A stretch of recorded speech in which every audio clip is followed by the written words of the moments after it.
hustling my whole life.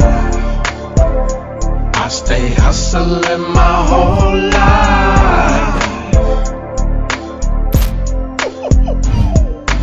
Pitchin Grindnin podcast with your host Classic, ANAYA, DAFFE, and Aaron. Yeah, we back another week. You know what I'm saying? Pitchin Grindnin podcast. What's going on? Ain't not much, man. Glad we here. I listen. It's a rough time to record because I know football games is on, and I know all of Americans are watching these motherfuckers. Yeah, I got to see that Kansas City game. You know what I'm saying? I knew they was gonna win. I knew it was gonna win. Everybody counting them out, talking about their wide receivers dropping the ball all year, and that's what I said. I said back to the Super Bowl.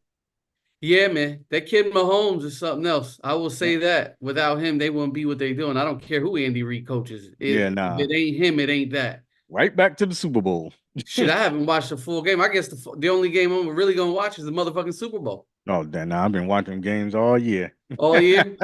I don't miss the Sunday is my chill day. You know what I'm saying? Oh, okay. I got you. I guess I'm gonna have to let you do my football ticket. Try to win me some money or something. That's the only time I sit back. Sunday is the day that, sit back, lay back, watch out, and watch football. But football about to be over at the Super Bowl, so it's an open calendar. So it's time for Classic to watch baseball then. My sport. I hate baseball. Oh, god damn. You rough, I hate man. baseball. You rough like that. I ain't watched baseball since Dow Strubing and Doc Gooden. That's the motherfucking 80s. This is about 40 years ago. They got some new. Huh? I ain't watched baseball since then. Okay. So tonight we have a guest.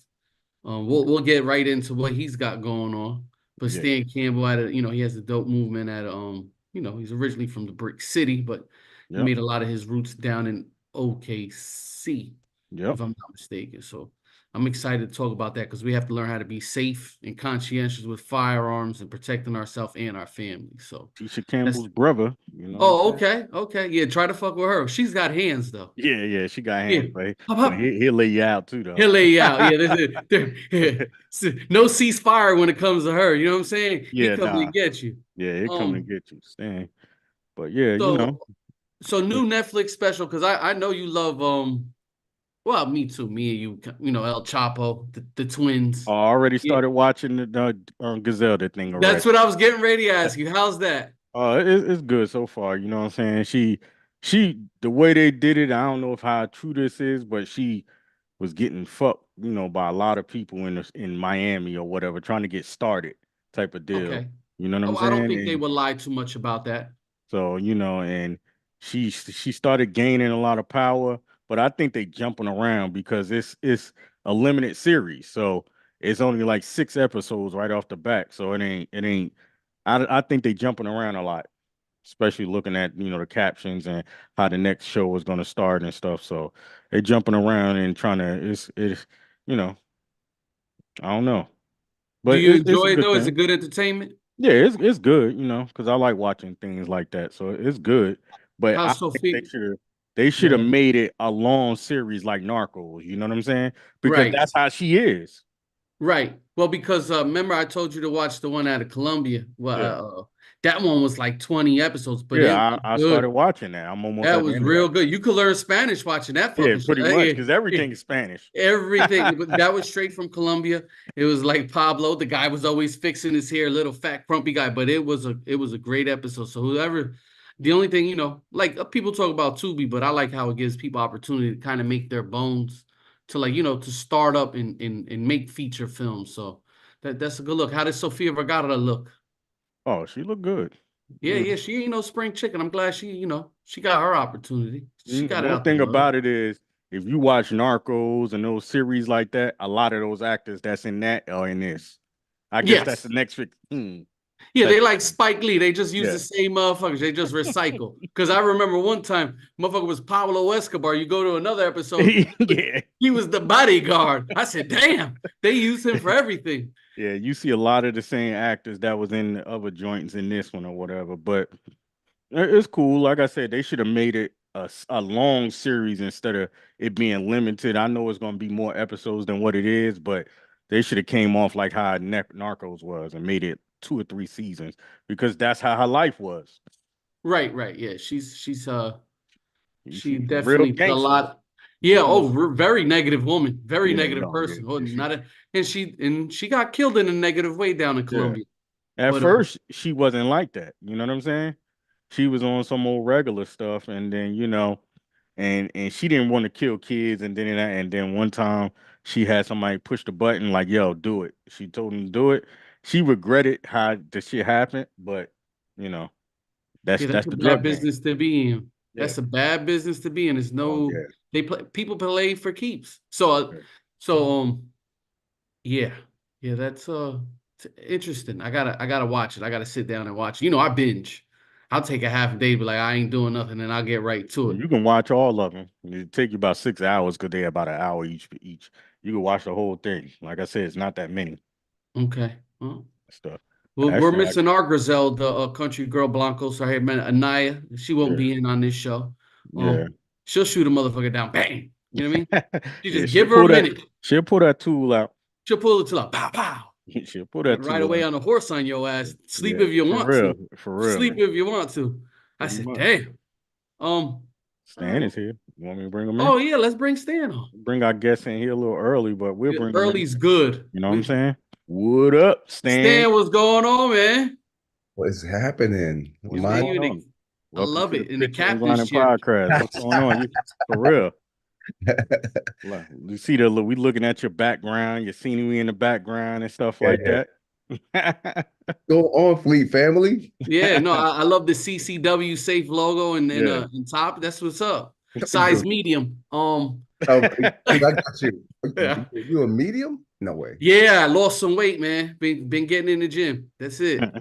Congratulations. All right. What's up, fam? What's going on? Ain't nothing. We tapping in with you, seeing about all your businesses and everything that you got going on. Tell us about this CC Safe thing you got. Okay, so we jumping right in. I love it. Yeah. So CCW Safe is a legal service membership plan. And kind of what that means is, well, quick left, sidebar. I was a policeman for 20 years, right, here in Oklahoma City. And if you're involved in a self-defense shooting, me and you, if I was a policeman, they treat us totally different. They treat policemen as a victim of a violent encounter. They treat citizen as a suspect until you prove that you're not. What everybody thinks about the system, we already know it's broken, it's wrong. They say innocent to proven guilty, but you are guilty to proven innocent. It's just the way it is, right? So my partner, he was actually involved in the shooting on duty in like 1997. And like we went to the academy together. So we were in the academy in 1991. In 97, he was in a shooting incident. And it was legit. It was they did a drug raid, some guys pulled guns on him, they shot him, but he still got sued, right? So he had to go through that. Now, the process with a policeman, because regardless of if you get involved in the shooting, it's still a homicide, right? But for police officers, they have the tools to, help them or to support them in making it a justifiable homicide. Right. And so that means that still, if there's a dead body, the city's attorney or the DA still has to review it and they look at it. But police officers have homicide detectives, they have, great lawyers, and they pull all this stuff together, put the pieces together, the story, and then they say, okay, that's a good shooting. Citizen, it's totally different. It's turned on its head because now you have the state's attorney and the DA and all their money. So it's you against the state. So if a person, and I'm gonna just give you a quick example. If somebody tried to rob you and it's just you and that person, they pull a knife on you, you just don't have to be concealed carry. You pull out your gun, you shoot them, and now the person's deceased. And the police get there, you say, yeah, I shot that guy. You didn't run. You say, I shot that guy. That's called an affirmative defense, right? So I did it, right? You didn't run. Well, you still have to prove that is a justifiable homicide, still a dead guy. Now, the dead guy can't tell no tales. Now they got to put the pieces together. If there are no witnesses, it's you against him. You still have to go. Got to go to court, got to do it all. So what we created back in 2011 was a system where where we take all the resources and the support and all those things that the police had when they were involved in the shooting, and we gave it to citizens.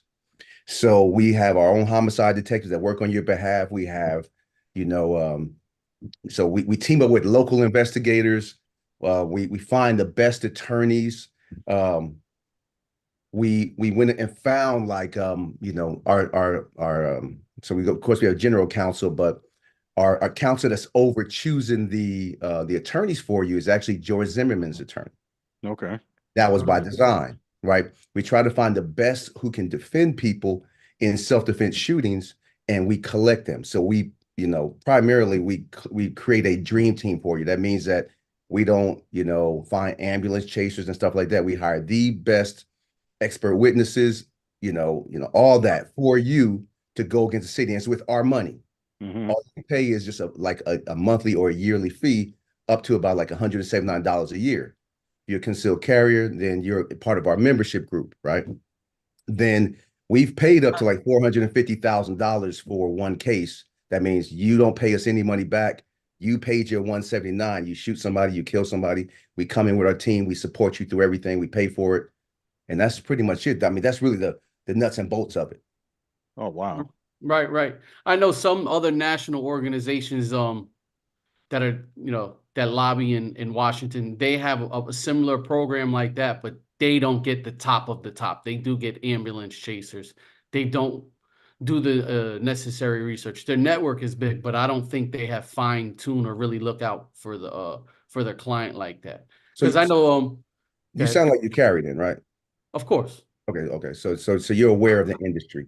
The funny thing about it, like the industry is small. Like people should know about it because it's like, make 24 million concealed carriers across the nation. And like, oh my God, I don't know how many, million, gun owners that protect themselves at home. But you're right. There's about 4 big players. And, when you talk about the lobbyists and stuff, I can say now that the NRA came in back in 2018.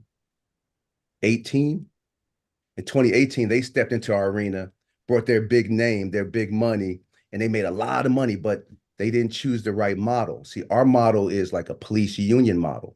Mm-hmm. There's others that have just nothing but attorneys, and there's others, one of the ones that you're talking about, the really good marketers, they got like a magazine, all the great stuff. They spend, a couple of $1 million a month in marketing. So when you look at concealed carry insurance, you'll see them first and you'll see us second, because we allow them to do all that because they're also looking for the wrong people. They just want to make money. We want to take care. We come from service background, so we want to take care of you truly as members, right? And I think you were going to say something about, how they have a huge network, right? But it's not about the huge network. It's about choosing the right attorney, because it's hundreds of thousands of attorneys out there that work felony cases, gun cases, and stuff like that. But there's only a couple of hundred that specialize in self-defense. The reason why we have Don West. Don West helps to choose that person that has trial experience in your area, right? To defend you. And I'll have to say, like, that one case I was talking about was a North Carolina case, Classic. Okay. And you can look it up. It's called Stephen Maddox, with a PH. Mm-hmm. And he was a brother, and he got attacked. And it was very interesting because the person that attacked him 4 times and didn't have a weapon at the time. So he shot him. The guy had no weapon, but he was choking him, doing all the things. He thought he was going to die. And if you don't think that it's hard to get an acquittal for, shooting an unarmed, and that was another black man, so it was black on black, so it had nothing to do with race. But it was rough. I mean, he had an uphill battle, and in North Carolina, initially they gave him a no bond, which for your audience that don't know, that means that you can't bond out until you go to court. Yeah. And he didn't go to court for 2 years. Dang. So 2 years. Yeah, 2 years. So we flew Don West out there, and we got with the attorney, and we drafted all this paperwork. Like, this is that kind of stuff that only white people get. I'm going to be honest, like, so we fly him out there, and, we made it within a week. We got him out of jail. We got him a bond hearing, and we paid for his bond, which was $50,000. So they gave him a $500,000 bond. So it wasn't no joke, dude. And like, if you have the opportunity to look that up, because it's a great case. We were the first ones in the industry to actually have a successful murder trial all the way to acquittal. So we are very proud of that. And it's because we know the secrets behind the criminal justice system. We know when to act, right? We also know that because it's an affirmative defense saying, I killed that guy, right? That the policeman, because we were all former cops, that once CLASSIK tells me that he shot him, Stan gonna go, oh, good. I ain't gotta talk to no more witnesses. I don't have to collect no more, evidence. I'm going to write this up so I can go home, right? Yeah. Nothing against that. Not really truly being lazy, but yes, they're being lazy by not following through. But what we do, because we know that they do that and they walk away from the evidence, we fly our people in there. We got the only boots on the ground response team. So we fly our homicide guys out there. We go and we get with the investigator. We start collecting evidence, right, to work on your behalf. In that particular case, in that North Carolina case, we ended up collecting all the evidence, talked to all the witnesses in the first week. So we got all that. The state's attorney, it didn't come to his desk, or he didn't really start trying to investigate it until about a month before trial. We said it was two years. Month before trial, witnesses that moved. They don't have the evidence. We done collected it already. So we came and we conquered. And it's important to have the right team behind you if you have a legitimate self-defense shooting. Now, have you ever witnessed any flack from anybody with you having this type of company? Like, you being a former police officer, from just say attorneys or, different people like that? Well, what a great question.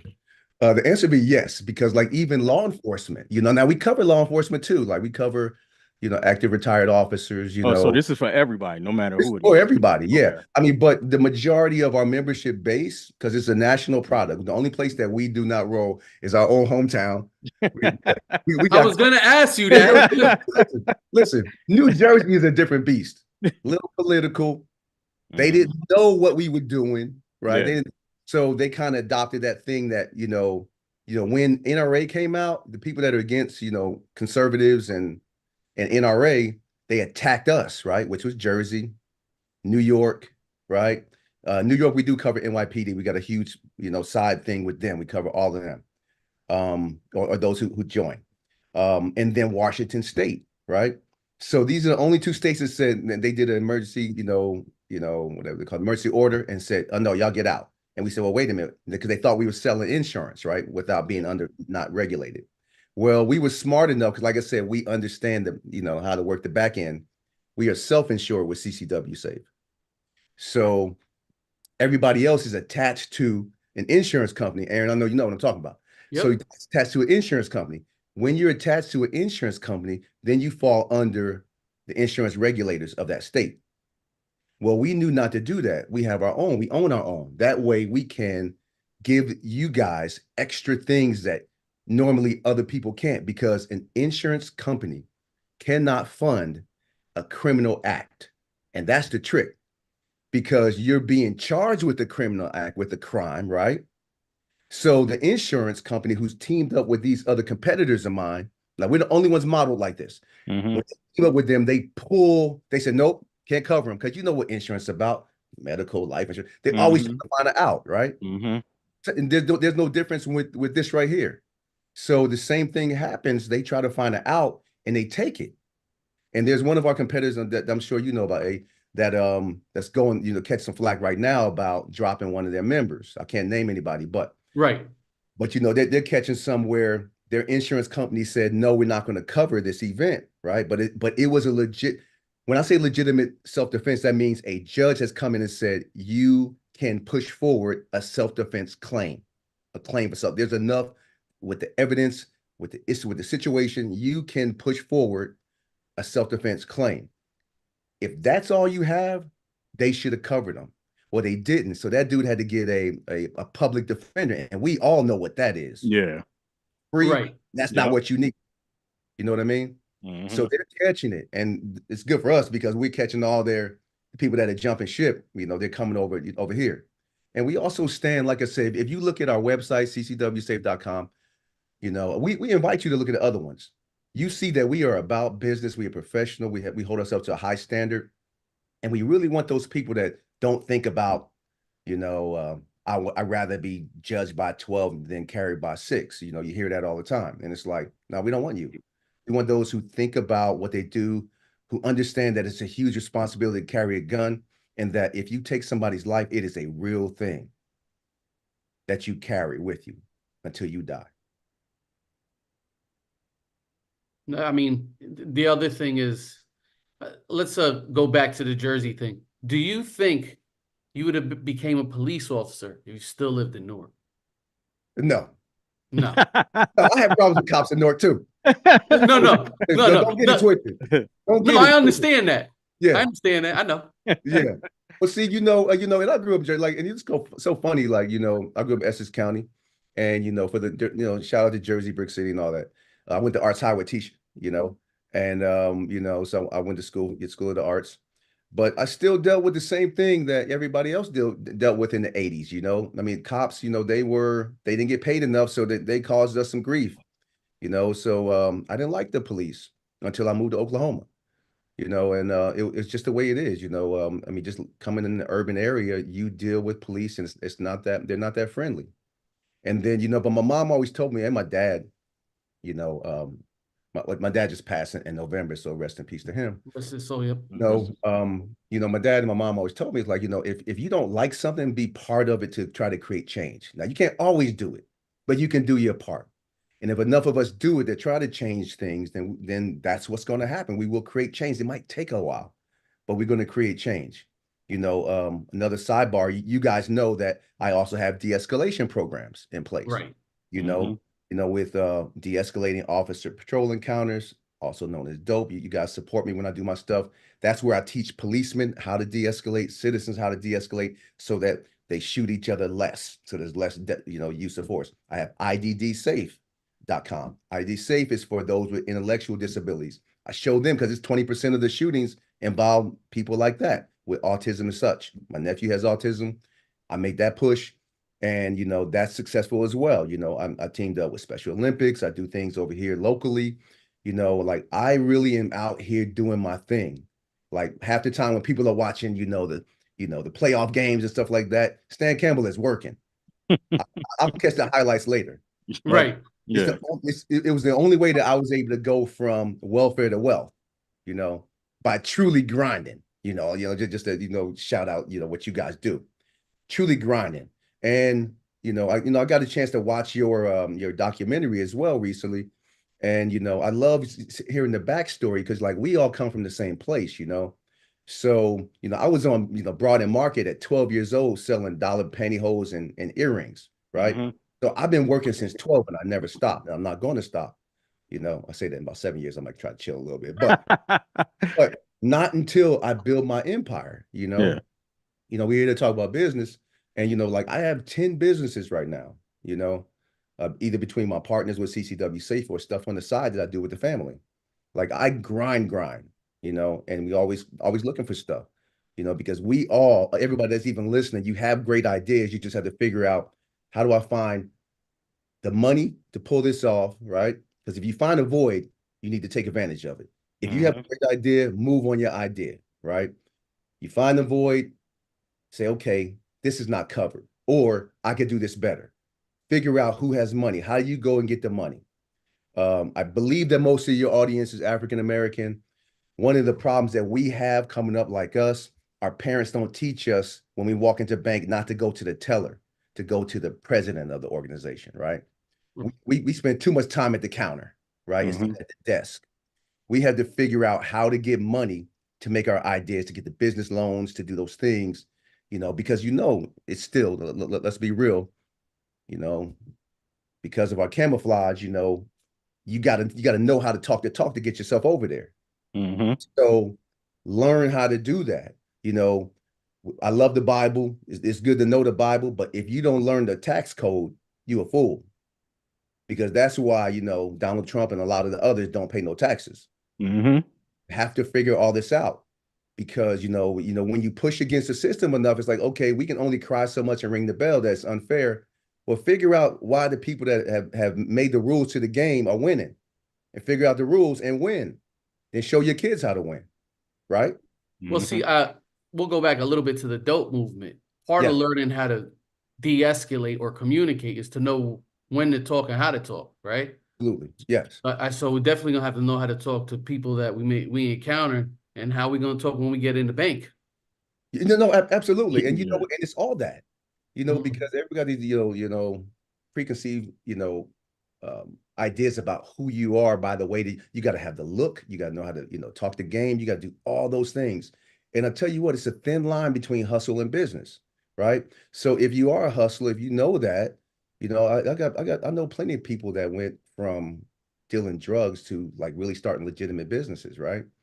But even like if you look at the marijuana, billion-dollar industry of marijuana, right? What did they do? They legalized in all these states, but they crafted and drafted so that the people that really have money already can do the best at it. Right. They regulate it to a point where it keeps us out. You still fall short. You still fall short because they done made some rules behind the scenes that you can't compete with, right? So again, I step back to knowing how to play the game of chess, not checkers, right? Now with the CCW safe, right? When Yes, you sir. started it, what was your train of thought when you started it? Was it like a case, or it's just a passion, or it's just something in your heart, just like this is something that needs to be here to help the world out? Okay, thank you. So CCW Safe was actually the brainchild of my partner, Mike Darter. He's a CEO. He and I, like I said, we were in the police academy, but in our time in that 20-year period, he and I, we were involved in at least 5 businesses together.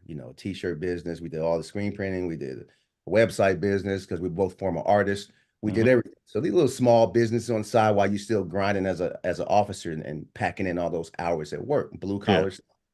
I'm still, a blue collar worker and turned into a white collar. Well, when he came up with that idea back in 2010, and we started researching 11, we were coming up, we were coming up on our retirement. He retired in 2011. I retired in 2012, right? Well, when you come up upon retirement, you're like, well, what's out there to cover us? And at the time, I don't mind naming all people. At the time, the NRA had a insurance product that wasn't like this. And USCCA, they had something that was a reimbursement product, right? And like this is how gangster I am right now. I'm gonna name off the players, right? Because I know that we're the best, right? Yeah. And then at the time there was another group called Second Call Defense. They still were not acting like how we came out. And it was like, okay, they got these reimbursement products. That's like, you shouldn't have to reimburse this. It should be like how policemen are. Policemen don't have to pay no money. The union have a lawyer for them. The city has a lawyer for them. Homicide detectives come for free. That's how you should roll. And they only cover firearm incidents. We've worked 3 stabbings this past year in 2023, where you don't have your gun. All you got is a knife and somebody's trying to, take your life and you stab them. We cover that. If you choked them to death and you were defending your life, we covered that. We disrupted the industry, and that's kind of what it is. It was his brainchild. He and I and our other partner, who's a lawyer called Sweet, we remixed it. We said, let's do this. Let's polish this thing. Came in real low with a $99 at the time. It ain't $99 no more, but it's $99. We can start thinking about how McDonald's does it with a dollar menu, right? Yeah. So you come in real low, we start getting the members, and we build high. And they were like, how are they doing this? It's because that only this many people would use the service. Right. All of us that are in this industry are freaking filthy rich. Just going to say it straight up, because it's you making a lot of money. It's kind of like going to the casino. You can't beat the casino, right? We know that only 0.1% of all our members will be using, but if you are that one, that's what you do. It's like having insurance in Jersey for earthquakes or for floods, right? In case shit Probably happens. won't get it. You probably won't get it. But when it happens, it's devastating to your life. Same thing when you shoot somebody. Yeah. So to answer your question, bro, when we saw this, we said, okay, let's take the opportunity and make it better, right? And that's what we did. And we say, okay, no one's done this yet. No one's actually did it. And it took us from 2011 to 2015 before we got our first shooting that was attached with a murder. Okay. But not that many people knew about it. And then there was no turning around. Then it's like, okay, with the permission of our member, can we market your name that we did this? We got the win. And he says, yes, we do it. Once you market it, you get more people in, right? Because they know it's a true need. Yeah. If you understand that the criminal justice system is not for good people, to include you guys. It's not for victims. criminal justice system is designed to protect suspects. All the checks and balances are for bad people, not for good people. If you're a good person with a gun, you have to be covered. You need us behind you. You can look at the other ones, but I'll let you know straight up. You need to go with us. And the reason why, because we have the most experience. We know what goes on behind the scenes, and we do you right. We come to your location and actually give you the OJ Dream Team. Ain't nothing better than that. Dude, No, Dream team, you know what I'm 'cause saying? most people that do carry firearms, they understand the laws, what states you can carry, which ones reciprocate. yes, sir. Not to go and there's certain places you're not going to go with it on. You're not going to go into a bar, so that cuts off a lot of negative influence. Yeah. And then you don't have a criminal history, so you're not off your you're not out of your mind, so to speak. But I will ask you about you do train officers with special needs. Yeah. So, To deal with people with special needs, I do. right, to deal with people with special needs. And I remember when we were coming up, we would just say somebody was off. Yeah, he a little off or a little touched. Yeah. And the officers wouldn't know, oh, he just drunk. You know how we how we came up. Oh, he just drunk. But there's that void that you guys filled. How's the reception of the officers that are trying to learn those signs if they're not, if they didn't come up with grow up with people that have those certain needs? Okay, so I'm gonna swing back to dope first, right? So the escalating officer patrol encounters. Well, the reason why I'm gonna swing back to dope first is because I've been doing that. Tisha and I started that because of my nephew with autism, right? Trying to tell officers, well, we already knew, like everybody knows, officers need to be trained, right? They held to a high standard, but citizens don't know that you are fed a lot of misinformation a lot of times, right? I'll give you a quick, for instance. Many of us were taught that if you get pulled over at night and you see the red and blue lights, drive until you find a well-lit area, right? We've all heard that, right? Well, don't do that bull crap, because you're going to get more tickets or get arrested or increase, the officer's anxiety. Well, wherever the officer chooses to light you up, that's where he has planned for you to stop. If you listen to your parents and keep moving, that is another charge.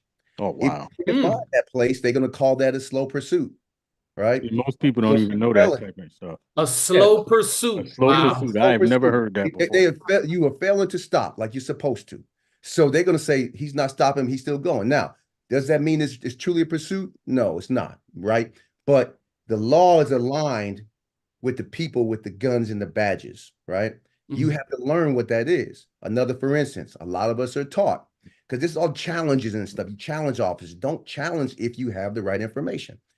We were all taught, that if an officer arrests you, they got to read you Miranda. Am I right? Right. Okay. Well, that's not the truth. They only have to read you Miranda if they're going to interrogate you about that crime. Oh, wow. So when you challenge him, you go, well, he arrested me, but he didn't read me Miranda. It's not a good charge and not a good arrest. No, it is a good arrest. You just don't know, because we were taught from TV that time they arrest you, they're going to read you your rights. If they don't do that, that's wrong. No, you're wrong. Yeah. You need to get out the car. Yes, they can tell you to get out the car. Do you have to present your ID? Yes, you got to. Can they search your car? Can they search your car? You need to learn Fourth Amendment. On dope and on IDD Safe, we have videos where I teach you guys Fourth Amendment. I do that because you need to know. If you have more of the right knowledge, you would challenge the officers less on the curbside and cause yourself less grief. Because now you know what they can do, what they can't do. Like, I even have I got a clip that I'm gonna share with you. I don't know if you saw Classic, the one I did where it was just a recent news thing where I did a deal with some folks with intellectual developmental disabilities, and I was teaching them about knock and talks. Yeah. The powers that you have when officers come to your door. The powers even when you allow a verbal consent for the officer to search, how you can control where that happens, how long it happens. And you can deny them or tell them, I don't want to talk to you at all, if you don't have a warrant or any probable cause to enter my house, right? I teach these people with special needs this. I teach people that don't have special needs this. But you guys need to know the nuts and bolts of the Fourth Amendment. Learn that. If I said learn the tax code, learn the Fourth Amendment too, so you know what officers can and cannot do. All of it's important. Now, do I get pushback from officers at times? Sometimes I do when I give the secret sauce, right? Yeah. So when I give the ingredients to the secret sauce about, what powers they have, because the government also allows officers at some times to not tell the truth, meaning, during their course of business, right? When you're interrogating all those other things. Well, when I tell you when they can and can't do things and they're not worried and stuff, hey, do you mind if I come in and search? Well, if you say no, well, what are you really saying there? Are you saying no, you don't mind, or no, you can't search? You have to be specific with that. No, I don't want you to search my home. Yeah. No, I don't want you to enter if you don't have a warrant. You have to tell them that stuff. If you say no, that could mean yes. You got me? So it's the way that we word things sometimes. And, it's a game of cat and mouse. But the law's on the side of the officers, not to say that everybody's trying to do the trickery, because half the time, 90% of the folks that do badness really deserve to be arrested. It's the ones that are in the gray area, or they just don't know their rights, and they should not end up in jail. Because if you don't think that, that system of the bail and all that other stuff, and if you don't have, the money to have a true lawyer, to represent you, you got to take a deal. Plea deals are for suckers, dude. You will spend time in jail when you shouldn't. There's a lot of innocent people in jail because they had to take a plea deal because if they stack the, they don't have enough money to afford a proper attorney. That's the beautiful, coming full circle back to CCW Safe. That's the beauty of CCW Safe. We give you what you can't afford. And in your time of need, when you are frazzled, like even officers who's trained, military guys who have trained all these years about what to do in deadly force situation, they're still human. You shoot somebody, your body does certain things. You have memory gaps. Like it's science-based stuff. So you might say, hey, that guy's lying. He didn't say that in the beginning. That's also the importance of not talking to the police before you have your attorney present. Because that's the other thing that happens as a victim of a violent encounter. When you're doing self-defense, you feel compelled to tell your story. It's like, hey, I'm gonna tell them everything right now. Well, you shouldn't tell them everything right now because you're not going to remember everything. You need 2 full day cycles for your body to calm down and for you to remember everything. The problem is when you give that story, right? You give the story immediately and the officer locks you into a story. You got to stick to that. Changes later. When it changes in court, they're going to say your lawyer helped you with that story. They are lying because they didn't say that when they just talked to the officer after they shot the person. You got to think about it. You are your worst enemy, your own worst enemy when you're involved in a self-defense shooting because you won't shut your mouth. All you have to do is say, I will cooperate, officer, because you can't just shut up because there's a dead guy. You got to say something. I'm the victim. That person attacked me. I was forced to use deadly force. I will give you the rest of the details in the presence of my attorney. I plan to cooperate with you. That's all they need to know. So the guy that first, the 911 guy, the officer that shows up, that he's going to hand that off to the investigators. They already know the deal. Yeah. They already know that you don't need to be talking right now. They already know you need to calm down. So everybody else is aware of the science-based stuff about what happens with the body and the memory gaps and all that. You don't need to be talking about it for 2 days. And we protect that for you. We schedule. That's what it's important to have a lawyer. Here's your attorney. He will schedule an interview, right? But you need not feel pressure to give that thing because they say, well, you can go home if you give it to right now, Classic. Because I will tell you that. Classic. You can go home. You give me the story right now. You can go home. Because you know what? I want to go home. I'm not against you. Yeah. Just tired, man. I've been doing this stuff all day. I just want to get home. Yeah. I want to get your story. You got me? Y'all know y'all got to interrupt me because I'll keep talking forever. So. No. Well, you explaining this stuff that the people need to know. The more you interrupt, the less you learn. You know what I mean? Yeah, right. But the question I will ask, I don't know if this is folktale or whatever. They say, well, police shootings or police officers throughout the nation. Now, I know different municipalities and states are different, so I don't know why this would be said. Are taught to shoot center mass. Is that true? That's true. Or is that is true? That is true. So I'll tell you why. Right.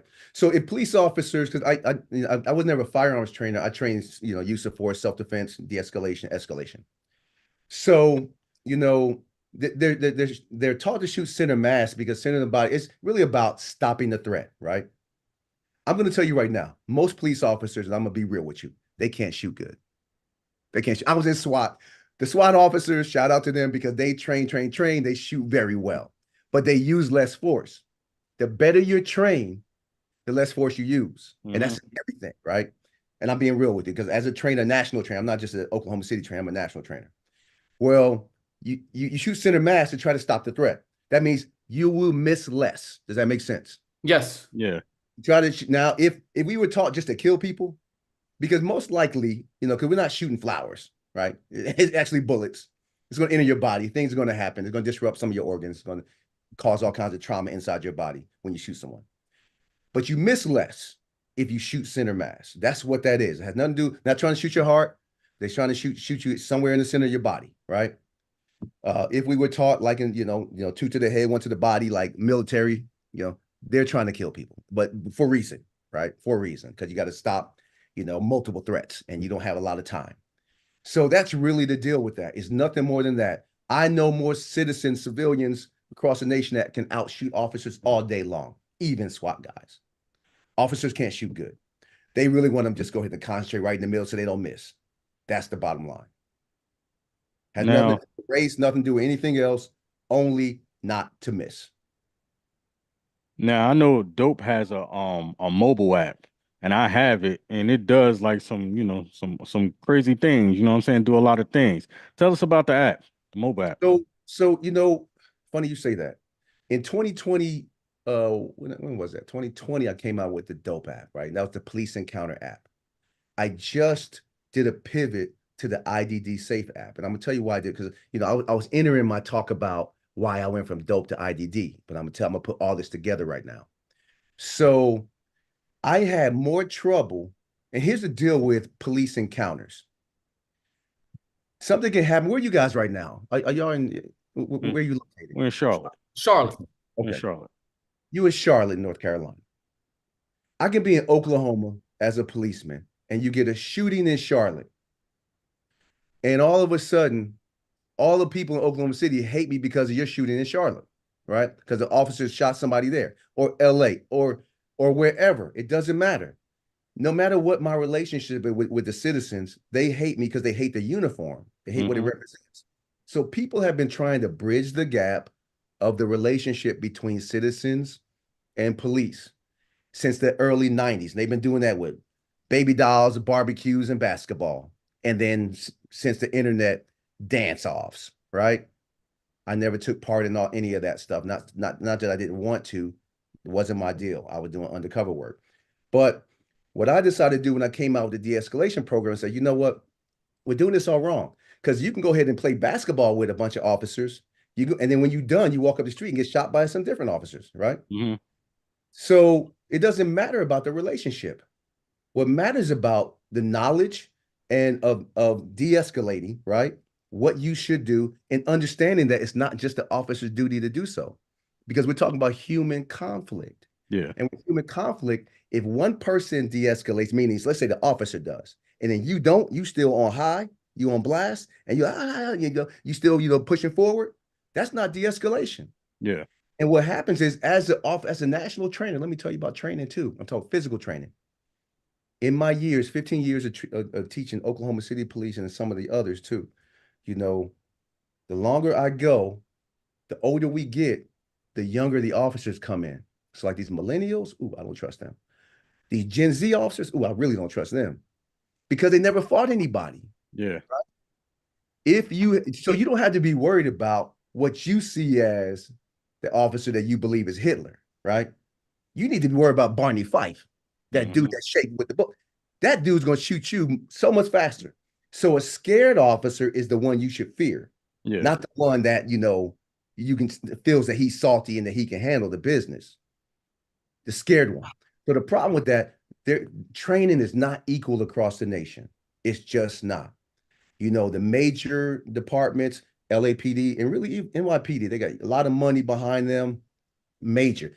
And I'll tell you, like Nevada, our department is great down here, Oklahoma City. In each state, there's a city that, there's about 50 cities that really have some great training, right? The rest of them, no, they don't. If they don't have a lot of good training, what comes next? they grab their gun fast. Yeah. Right. So if you and what you do causes them to grab their gun fast, because once that gun is out and they don't feel that they can physically handle you, They're gonna shoot you. They're gonna shoot you. Yeah. And after they shoot you, they're gonna try to explain it and make it match the law. And they got a good chance of that, right?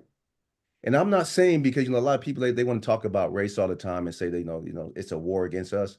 It's 1 million police officers out there. There's 20, maybe 20 viral videos a year. We have 960 on average deadly force shootings.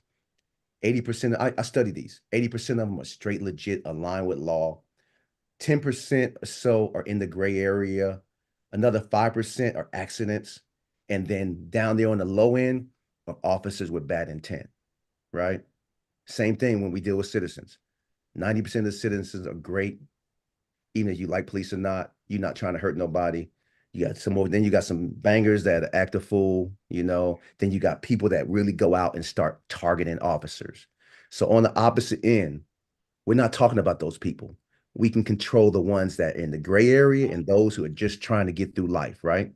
But that you have to move away from the exhausting emotional tie that police encounters have and use your brain and say, okay, if I keep this going, I might end up dead from running a stop sign. Should I die over running a stop? No, I shouldn't.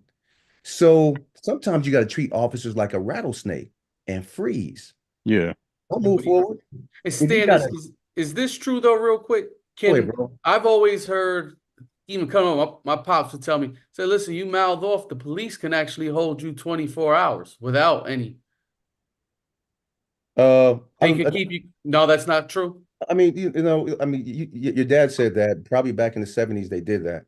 They did a lot of things in the 70s and 60s and 70s that they weren't supposed to do.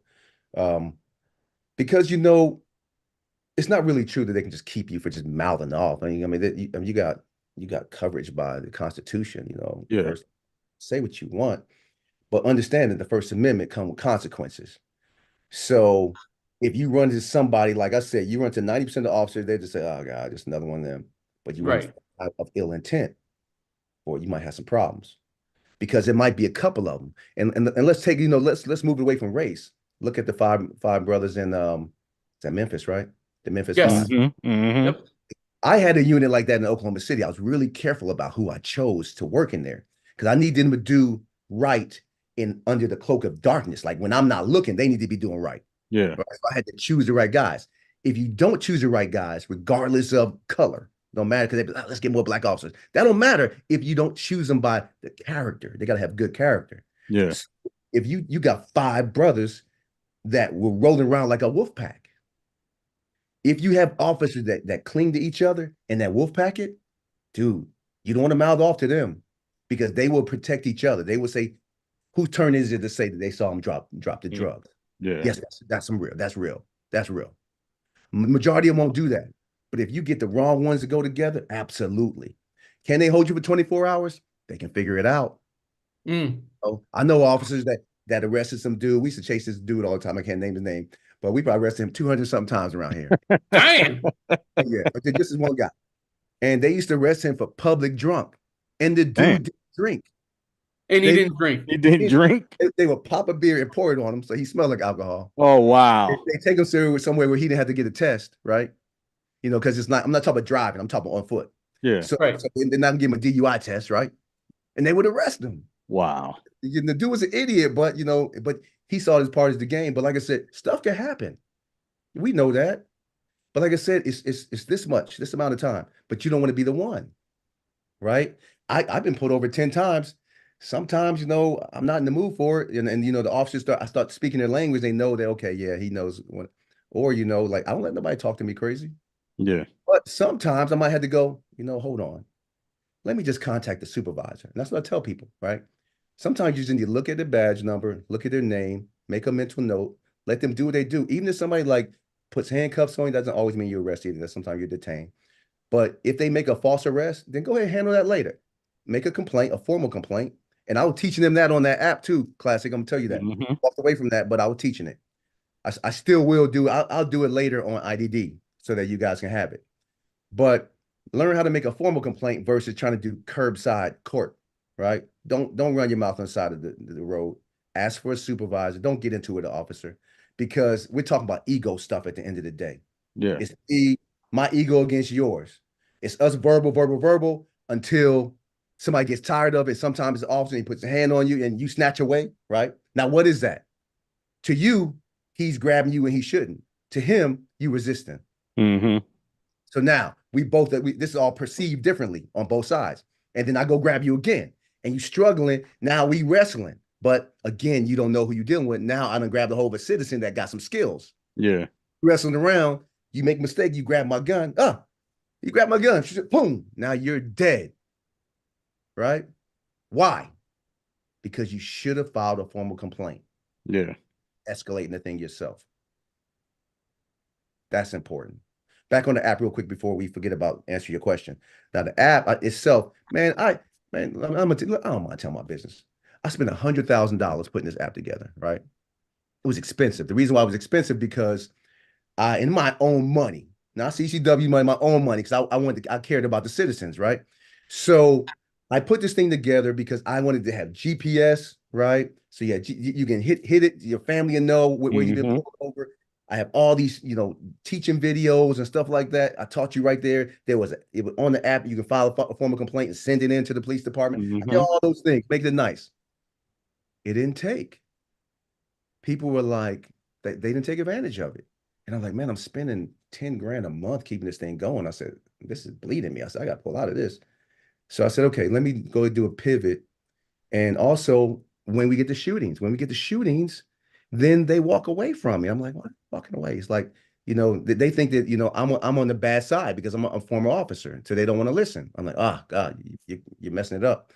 But anyway, so I go to ID. So I said, but what's in people's heart? People with special needs. Special needs, I can get through both sides. I can touch your heart and I can touch the officers' hearts. And then we meet in the middle. And then once I have you there, now we can talk. Because I'm going to give you a little peek over here in my office. Just do a little turn. Now, all that's a bunch of business over there, right? But you see that picture? Mm-hmm. That frame is a picture of a brother and a policeman. The policeman is white, the brother's black, of course. There's some tape that says his life matters and his life matters, right?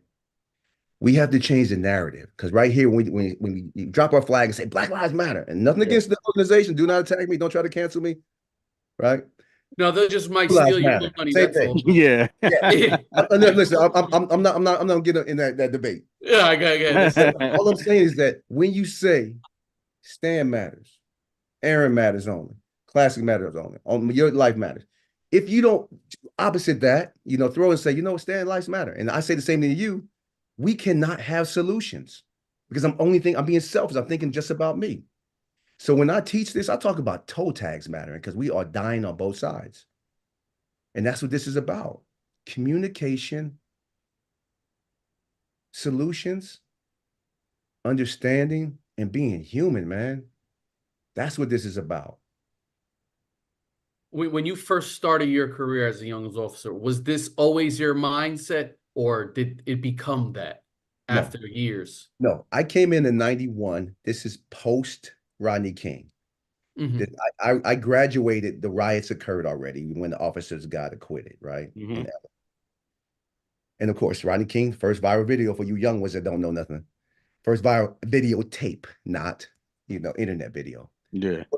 When I got on, I'm thinking, I'm coming from Jersey. I'm in Oklahoma. They move slower. I'm here. I'm going to take my people. I'm going to the east side. Going with all my black cars. I'm going to take care of my people. When I stepped out that police car, boy, did they give me the business. Over time, you sell out, and you can only deal with so much of that. Now, most of the black officers, they move from the black side of town because they can't take it. Yeah. I'm from Jersey. I'm from North. I'm strong. I'm handling it. Yeah. I only got pushed off of there because there was a Wolfpack group over there at the time that thought that I was going to tell on them. Top of officers. Right. They sent me to the other side of town. But that aside, right? I was for my people. My people were against me. The timing was wrong, right? So my thought process was never this. And then cut to 1995, April 19th, right? Because in the middle of that, between 91 and 94, I will admit, not true excessive force, but I've done some continued force that I should not have. That means I had legal right to hit somebody once or twice, but I gave him about 8 of them. Because it's like, you know, shit, they even done that. Bang, bang. Bang, So, bang. so I gave him the bit. You know, my dad used to, you know, he used to bump me the box. He taught us up. You know, I'm from the bricks. So yeah, I give him the business. You know, slapping people, doing all those things, right? Well, I learned that from older officers who came up in the 70s and 80s, right? I came up in the 90s, right? There was transitions. Things were taken away from officers. In 1988, they took away that you can just shoot fleeing felons. It used to be like that. It didn't matter what the felony was. It could have been like a, you know, a check writing thing. And you run up the street, they shoot you in your back, right? Then they took that away. So the Supreme Court did. Well, then, you know, we start thinking about reasonable force and stuff like that, you know, as you move forward. And then from 91 to 95, April 19th, 1995, truck bomb, federal building, Oklahoma City, right? Yeah. I remember that too. I was there. I was across the street in federal court on some trumped up charges of excessive force. Anyway, so I was there, federal court. I did get off on that, but a bomb went off. After the bomb occurred, man, and I saw how people of all colors really got together, and Americans at the time stuck it out together, right? It's only happened a few times. It happened in 9/11, it happened in 1995, right? Yeah. So when everybody came together, we were just, it didn't matter what color your skin, we were American, right? I was like, you know what? I don't have to be like these guys. In 96, they brought me down to the academy. They recognized something in me, some goodness in me. I started training the academy as a mentor. And then I took over the academy and became the lead instructor in 98. So I was the lead instructor by 98. And then I started, and you know, when that guy put his knee on George Floyd's neck, I was taught that in the academy. Oh, wow. I pushed to move away from that in 1998. I said, we're going to kill somebody like that someday, right? So we moved and we started training. That's why I say all training is not the same. Yeah. I did it at 98. They're still doing it in Minnesota. Wow. Right? So all of that stuff matters. When did I start, you know, saying, you know what, it's all about the citizens and this and that? Really, when I retired, I was like, you know what, I had a chance to decompress. Because what people also don't know, because like with that bombing, that messed me up for years. I didn't cry for 10 years. You know, I didn't show emotions, you know, and then you got life, you got divorce, you got all the different things that can happen, then you officers, like I'll tell you, when the police departments back in 2000 turned into big business, and then the chiefs and administrators is like, okay, anybody got a complaint? Put the officer on administrative leave, do this, do that. Then you got your dad, which I represent as the police department, your mom, meaning those that are citizens, both attacking you and saying you're doing wrong, like you're an abused child, you're going to lash out. Yeah. That's what happens with escalated force. They feel like everybody's against them. So they stop caring about you. So then you add that with the internet, with misinformation, these millennials that don't give a F about anybody, the Gen Zs that don't even know who they are. Yeah. Right. You put all that together and it's just a mess. Chaos. It's total chaos. Yeah, man. I took a breath so you can ask a question. Go ahead. No, we need more of this. So, Yeah. I agree. you know, we and our co-host who's a woman, She's sick right now. So she's under the weather right now, but we need to have you on another time in the real near future, because I have daughters. They also have to learn how to speak to officers, and because in Charlotte there's been a couple instances where women carry have came out their car and approach people's vehicles, and we live in the same area. The woman was shot dead at the red light. Yeah. Approaching a man a person in an aggressive fashion in a vehicle. He pulled his, and they had it on camera. Yeah. They had it on camera. So and it was broad daylight. We also need to get with women, of course, people of color, but how they can communicate. Yeah, and you're right. The issue is, and I did this. I also teach a class. I teamed up with a speech pathologist in Los Angeles, and so it's called Spectrum Shield. We do a 3-day boot camp with that, right? So we do a 3-day boot camp where we bring young men with autism, LAPD, and county sheriffs over there, and some other agencies, and we sleep at that location. We teach them about, you know, de-escalation, how to talk to policemen, this and that. Well, the doctor only wants to do boys. And I keep arguing with him, like, Doc, come on, man. And I was like, girls could die too. Yeah. Everybody. Yeah. Yeah, everybody could die. I started my own stuff because I'm like, you know, I love what I'm doing out there, but I have to do something that's national. Like when you go to iddsafe.com, when you look at that, you go, oh, it's a lot of information. Well, it's a lot of information. I designed it that way. There was no centrally located place, no platform where you can learn all the best practices and all the things that can be done out there, and, you know, about autism and about all the other intellectual disabilities. There was no other place. So I created it, right? Remember we talked about earlier, filling the void? Like from Broad Market. You know, you see void, you feel it. So I did that, right? And now I'm teaming up with different people and grabbing their stuff, featuring them. And I say, okay, let's do this together, because we can't work alone, man. We can't do this. The cops can't do it by themselves. Professionals can't do it themselves. Citizens can't do it themselves, the public. So, and we got to do it together, bro. But you're right. Like, I got so much to say. We could do this once a quarter. You know, I'm good. Yeah. I'm say no more. I got a lot of stuff. You know, we can even talk, topics that you guys have that are, that come about, because I'm going to tell you the truth as well, not only because you're my family, because everybody needs to know the truth, right? Yeah. So officer did wrong. But, quick sidebar, funny deal, back in 2020, December, I had a friend of mine that had a relationship with Dr. Dre. And I ended up at Dre's house, right, in 2020 during COVID, right? So it was about 8 of us. We just there. He didn't know my background, right? And, so here I am. I'm in the mansion of Mr. F the Police. He said, fuck the police. Yeah, F the Police. So I come in there, and I'm a gentleman. So I learned what his favorite drink was Hendrix. And, I came with 2 bottles, and, presented it to him, because it don't matter if he's wealthy, you still got to be a gentleman. Yeah. And with that, sat down, we doing all stuff, having a good time. We all enjoying ourselves. We go to sit down at dinner, and my friend tells her, hey, Stan's a retired policeman. And Dre's like, he says, you know what? I've never had a policeman sit at my dinner table. Oh, wow. Wow. He says, I got questions, right? So Dre comes at me, and he says, yeah, Stan, so when was it? He didn't say if I did. He said, when was it when you decided, when you make that decision not to inform on your partners when they use excessive force? I was like, woo. Oh, shit. Damn. Said, come on. Welcome to death row, baby. Yeah, right. So I was like, oh, Dre. Okay. So I said, it's not just an easy answer. Yeah. I said, so I'm going to give you, because because it's like a fraternity. It really is. So I'm gonna give you an understanding like that. And he said, yo, man, just give me the effing truth, right? And he yelled at me, standing up. So he said it aggressive. Wait, yo, aggressive. Stan, does he know you put up 500 pounds though? Yeah, right. He didn't know me. Huh? He didn't know me. So I had to close my eyes for a second, right? I go, Dre. I said, do you want what you want to hear, or do you want the truth? I de-escalated that fool. Yeah. He says, give me the truth. I said, then allow me to build, right?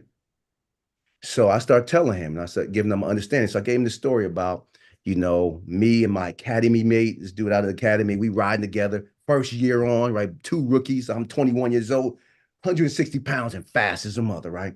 Yeah. We pull up to 7-Eleven. This dude looks at us. He gives us that I got warrants look, turns around, start running. We jump out. My partner rides, he drives around the corner. I jump and I scale this 10-foot fence like him. We walk that mother, like I said, I'm 21. I'm doing that thing like a squirrel. He jumps down, I jump down. We get over there. He turns around, puts his hands up. I whip out my asp and I hit him with the stick twice. He goes down, right? I pull my handcuffs out, go to put them on. I put the first on. As I'm putting the second one on, I hear, don't you ever run from the police. I look up, my partner comes up and he football kicks him in the face. So hard. So hard that he lifts both of us up. I'm on top of this guy. This is how hard he kicked me. I'm like, what the effer? So I'm mad. I put the other cuff on, right? Yeah. And I'm like, ugh. So we put him in the car. My boss, who had heard us running after him and all that, had come down, right? My boss, a white guy, comes down and he goes and talks to the dude. And he comes back to us and he comes to me first. He says, hey, Soup, that's what they call me. He said, hey, Soup, this guy said that you hit him with a stick and the other officer kicked him in the face. So I wouldn't take enough for him. I said, you need to go ask him what he did. Right. Now, y'all know I didn't snitch, but I was sending him in the right direction for the right information he was looking for, right? Yeah. Go ask him what happened. So he goes over, he comes back, and then my boss says, he said that his foot slid under the suspect's face. Right? Slid. He's running up, his foot slid on the suspect's face. So here we go. I'm like, man, this is some bull crap. So I'm thinking my boss not gonna fall for that. I looked at him and I went like this, right? I'm giving him the answer without snitching. Yeah. What does my boss do? He writes it up just like that. Right? Oh, shit. I'm like, wow, that was the beginning. So I tell Dre this story, right? And I said, so Dre, let me give you something. The suspect that we arrested, that was a white guy. My partner, he was Mexican. I said, the problem is I told this story and the whole time you thought he was black, right? And you thought my partner was white. Mm-hmm. I said, it doesn't matter though, Dre. I said, I still had a duty to tell on him and I failed to do so. And that's part of the process because we go on vacations together, right? Right. Like y'all, Joe Blow citizen, you work at McDonald's and your friend steal a Big Macs out the back door, you ain't gonna tell on them because y'all hang out. Right. You're in the office, you taking some some pens and stuff. You ain't gonna tell the person y'all go on vacation together. It's the same thing. There's no difference. So I said, Dre, although you were never a true gang member, you hung with affiliated folks. Mm-hmm. Wouldn't snitch on them no matter what they did. I said, Dre, there's no difference. When I said that, Dre said, you know what, Stan? I get it. He said, let's sit down and eat. And we broke bread. And then I spent the night. So moral of the story is, it can happen to all of us. We're human, dude. But it takes communication, just like me and Dre. It takes communication to sift through the BS, right? And to come up with solutions. That's what I got to say about that. So, it's definitely pitching and grinding. We're going to have you on within the next couple of months easily. What are some parting words you have for the people that are listening in that are going to be hearing the show this week? Awesome. So again, guys, I want to remind you, of course, ccwsafe.com, check that out. We also just subscribe. If you carry concealed or you have a gun to protect your home, please subscribe to our newsletter. We give podcasts with information like this all the time. I think I'm about to start hosting a podcast again, but we give a lot of information. We bring in professionals that tell you what you can do, what you can't do, so that's free. You need to join us if you do carry though, because like I said, don't go at this alone because it's going to cost you and it's costly. It's about $500,000 to get into a deadly force shooting that you don't have. Second to that, please support your special needs groups in your areas. Check out iddsafe.com. Check out the de-escalating officer patrol encounters as well. I still have videos on there. You can learn free stuff. It don't cost nothing. Learn it free. Learn the tax code.